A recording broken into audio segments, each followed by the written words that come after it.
오늘의 헤드라인입니다. 북극 한기가 몰고 온 세밋 한파가 오늘 절정에 이르겠습니다. 체감온도는 영하 20도까지 떨어지는 등 전국에 올겨울 들어 가장 추우며 이번 추위는 주말에도 계속될 전망입니다. 인공태양을 만드는 국제 핵융합 실험로 건설 사업에 국내 기업들의 진출이 늘고 있습니다. 이는 국내 핵융합로 연구시설인 K-스타의 기술력과 노하우를 세계가 인정한 결과입니다. 영국이 플라스틱 쓰레기를 줄이기 위해 일회용 비닐봉지의 가격을 지금보다 2배 인상해 140원을 받기로 했습니다. 영국 정부는 2015년 유료화 이후 150억 장의 일회용 비닐봉지 사용이 줄어든 효과를 거둬 이를 확대 적용하기로 했습니다.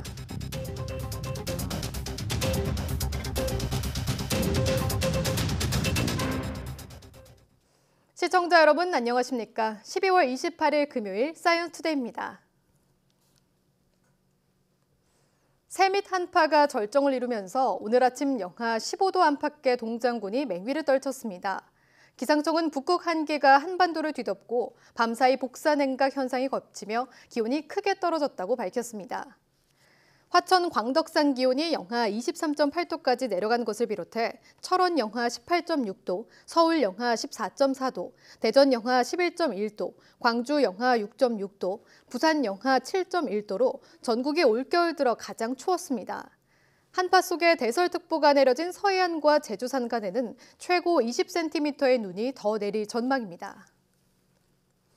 내년 2월부터 신장과 방광, 항문 등 비뇨기나 하복부 초음파에도 건강보험이 적용됩니다. 또 구순 구개열로 인해 틀어진 코를 교정하는 수술도 내년 3월부터는 건강보험 혜택을 받을 수 있게 됩니다. 보건복지부는 건강보험정책심의위원회를 열고 이런 내용을 의결했다고 밝혔습니다. 이에 따라 비뇨기나 하복부 초음파 의료비는 기존의 절반 아래인 2만 원에서 5만 원가량으로 떨어지고 구순 구개열 교정 수술 비용도 7만 원에서 11만 원 수준으로 낮아지게 됩니다. 흔히 암은 불치병이라고 불렸죠.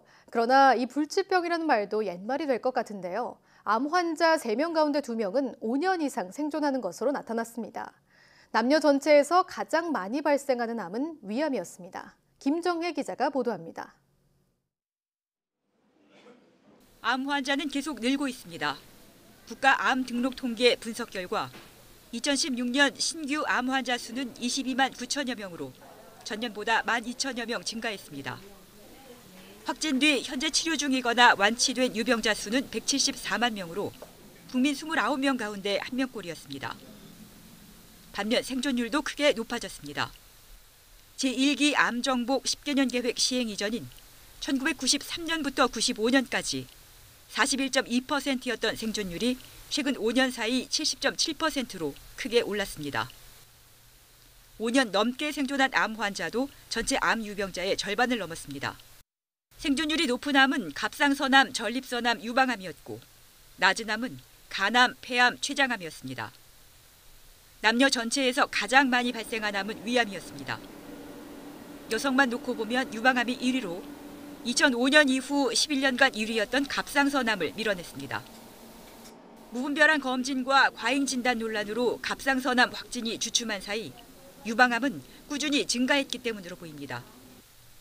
유방암은 특히 2010년 이후 암 발생률이 계속 증가하는 유일한 암으로 확인됐는데 서구화된 식생활과 여성 비만 증가, 조기 진단이 영향을 미친 것으로 분석됐습니다. YTN 김정혜입니다. 인공태양으로 불리는 핵융합 에너지는 미래를 이끌 최고의 에너지원으로 꼽히는데요.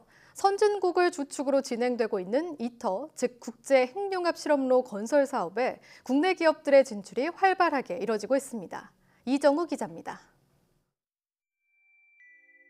미국과 일본 등 세계 7개 선진국이 공동 추진하는 국제 핵융합 실험로, 즉 이터 건설 사업에 국내 기업 진출이 이어지고 있습니다. 최근 이터 국제기구가 발주한 145억 원 규모의 초고온 플라즈마 불안정성 제어장치 사업을 국내 기업이 수주에 성공했습니다. 국제 핵융합 실험로 건설에 필요한 설계와 제작 사업을 국내 기업들이 잇따라 수주하면서 이터 건설의 주역으로 떠오르고 있습니다. 그동안 K-스타와 이런 국내 핵융합로 연구 경험을 쌓은 그동안의 산업체가 가지고 있는 기술력이 밑바탕이 된 것으로 생각됩니다. 이터 사업의 한국 기업들의 진출은 국내 핵융합로 연구시설인 K스타의 기술력과 노하우를 세계가 인정한 결과입니다. 이터 건설 사업에서 국내 산업체와 연구기관이 수주한 금액은 모두 117건에 6천억 원 선. 이 같은 수주액은 국내 핵융합 기술에 기반이 된 K스타 장치 건설에 들어간 사업비 3천억 원의 2배에 이르는 금액입니다. 핵융합 에너지 상용화를 위한 초대형 프로젝트인 이터가 국내 인재 양성은 물론 국내 기업의 해시장 진출에도 좋은 기회를 제공하고 있습니다. 수주를 한다고 하면은 돈을 쉽게 얘기하면 벌면서 기술을 확보하는 그러한 효과가 있습니다. 문자 그대로 일석이조가 되는 셈이죠. 미래 에너지원으로 떠오르는 핵융합 에너지의 상용화를 위한 국제 핵융합 실험로 이터. 우리의 K스타 기술력이 이터 건설의 1등 공신으로 자리매김하고 있습니다. YTN 이정호입니다.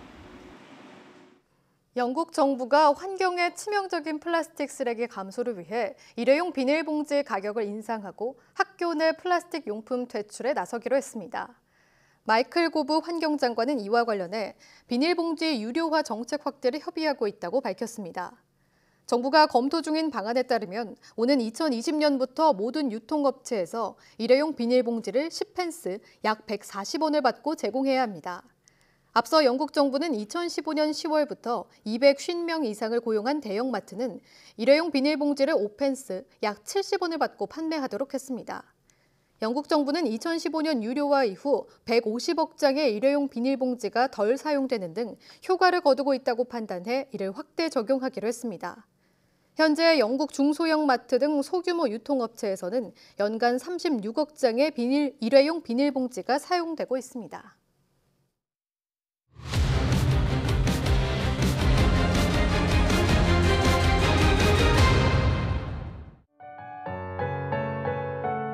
물리학계의 큰 별 스티븐 호킹 박사는 이제 하늘의 별이 됐습니다.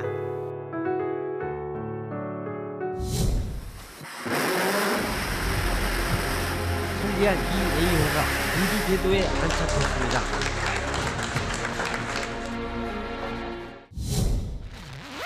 가마솥더비가 기승을 부리며 한 달 이상 살인적인 더위가 이어지자 폭염 재난이라는 말까지 나왔습니다. 기준치를 훌쩍 넘은 최악의 미세먼지가 도심을 덮치면서 답답한 하루를 보냈습니다. 그런데 최근 부실학계 논란이 일면서 연구 논리 후폭풍이 아주 거세게 유전자 편집 태아를 출산시켰다고 주장해 또 한 번 충격을 주고 있습니다. 향유고래의 뱃속에서는 플라스틱 쓰레기만 6kg이나 나왔습니다. 지구촌이 플라스틱과의 전쟁을 치르고 있습니다.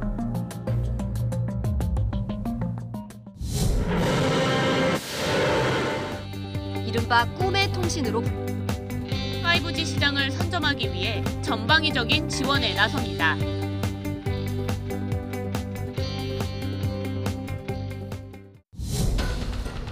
최근 유명 침대 회사 제품에서 발암물질로 알려진 라돈이 검출돼 제2의 가습기 살균제 사태라는 말이 국민들께 참으로 송구스러운 일입니다.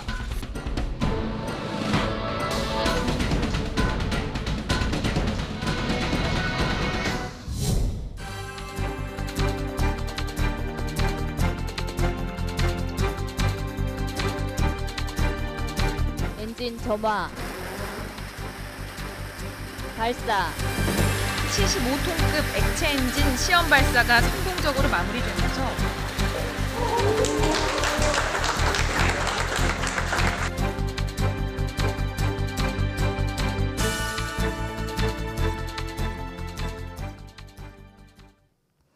(2020년부터) 농어촌에서도 초고속 인터넷을 이용할 수 있게 됩니다. 과학기술정보통신부는 초고속 인터넷을 보편적 역무로 지정하는 내용의 전기통신사업법 시행령 개정안을 마련해 2월 8일까지 입법 예고한다고 밝혔습니다. 보편적 역무는 국민의 통신 기본권을 보장하기 위해 모든 이용자가 언제 어디서나 적정한 요금으로 제공받을 수 있는 기본적인 통신 서비스입니다. 개정안이 시행되면 시내 전화, 공중전화 중심의 보편적 역무가 초고속 인터넷까지 확대돼 그동안 신청을 해도 초고속 인터넷 서비스를 받지 못했던 농어촌 등 지역 소비자들도 서비스를 이용할 수 있게 될 것으로 기대됩니다. 올해 정부 연구기관이 수행한 우수 연구개발 100건 가운데 11건이 농촌진흥청 연구팀의 성과라고 합니다. 농진청은 이를 바탕으로 앞으로 첨단 농업기술 개발과 보급에 힘쓰기로 했습니다. 김학무 기자의 보도입니다. 2세대 스마트팜 기술을 접목한 첨단 비닐하우스. 관리인이 태블릿 PC를 들고 다니며 이상이 있는 작물 부위를 촬영하자 즉석에서 병충해 감염 여부 등을 알 수 있습니다. 비닐하우스 내부에 있는 다양한 센서가 온도, 습도는 물론 이산화탄소의 양과 수분 양분을 자동으로 조절합니다. 하우스 내부를 돌아다니며 작물의 생육 상태를 촬영해 관리자 컴퓨터에 전송하는 로봇도 있습니다. 특히 음성으로 각 센서에 작업 지시를 내리거나 생육 상황을 바로 알 수 있어 컴퓨터에 미숙한 고령의 농업인이 편하게 농사를 지을 수 있습니다. 온도 알려줘. 현재 온도는 28.9도입니다. 농진청 연구팀이 올해 개발한 오프리 밀은 알레르기 유발 물질을 제거한 게 특징. 국내외 특허를 취득했고 알레르기 없는 식품에 관심이 많은 해외 시장 진출이 기대됩니다. 국내에서 생산된 오프리를 이용하여 가공 제품을 해외 수출을 한다면 연간 10조 원의 수출 효과가 있습니다. 올해 농촌진흥청의 연구 성과를 알리는 보고회에서는 66건의 연구 성과와 최고 농업기술 명인을 선정해 시상했습니다. 특히 바이오 기술과 ICT 기술이 결합한 디지털 농업, 정밀 농업, 스마트 농업 구축에 우리 농촌진흥청의 역량을 집중할 계획입니다. 첨단 기술 덕에 우리 농업의 경쟁력이 높아지고 안전한 먹거리도 확보할 수 있습니다. YTN 김학무입니다. 농촌진흥청은 방울토마토의 꼭지를 떼어내면 꼭지가 있을 때보다 저장 기간 중 상품성을 유지하는 비율이 더 늘어난다고 밝혔습니다. 농진청 연구 결과 수확 후 꼭지를 떼고 6일간 보관한 방울토마토는 상품성 없는 과실의 비율이 4.5%인 반면 꼭지가 있는 방울토마토는 12.4%로 훨씬 많았습니다. 수확한 지 20일이 지나 색이 변하고 썩는 비율도 꼭지를 뗀 경우에 훨씬 적어 꼭지를 떼어내면 방울토마토를 오래 보관하고 상품성을 유지하는 데 유리한 것으로 나타났습니다. 천연 기념물이자 멸종위기 1급 동물인 황새의 화려한 군무가 YTN 카메라에 잡혔습니다. 무려 10여 마리가 함께 있는 장면이 확인됐는데요. 김범환 기자가 취재했습니다. 황새 여러 마리가 바람을 타고 빙빙 돌며 아름다운 군무를 펼칩니다. 7, 8마리가 모였다가 흩어지기를 되풀이하자 하늘에는 한 폭의 동양화가 펼쳐집니다. 날개를 활짝 펴고 고개를 고추 세운 채 장곡을 나는 모습에서 신선과 비유되던 위험이 느껴집니다. 지금 제 뒤로 보이는 논에 황새 5마리가 아름다운 자태를 뽐내고 있습니다. 이처럼 한꺼번에 많은 황새가 관찰되는 것은 드문 일입니다. 부근 논두렁에서는 황새 9마리가 한 발로 서서 여유를 즐기는 모습도 보입니다. 천연 기념물이자 멸종위기 1급 동물인 황새 한 마리가 해남 간척지에 처음 나타난 것은 이달 초순. 그 후로 날이 갈수록 개체 수가 늘고 있습니다. 간척지 논에 물을 대고 땅을 갈아엎으면서 먹이가 늘자 날아든 것으로 추정됩니다. 17일 날 4마리, 그 이후 계속 증가를 했습니다. 현재 방사개체 3마리와 그리고 나머지 러시아 중국에서 온 겨울철새 황새 개체로 파악되고 있습니다. 올해 겨울에 우리나라에서 관찰된 황새는 모두 44마리. 황새는 겨울을 난 뒤 날이 따뜻해지면 북으로 떠날 예정입니다. 남과 북의 하늘을 자유로이 넘나드는 황새처럼 새해 한반도에 평화와 통일의 기운이 퍼지기를 기원합니다. YTN 김범환입니다.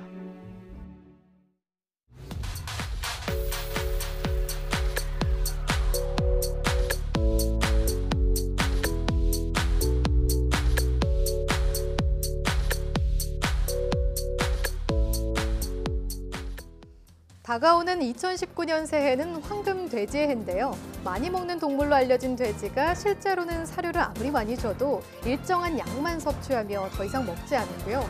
지능지수도 개보다 높아서 영리하다고 합니다. 또 돼지는 장기 이식을 할 때도 이용되는데요.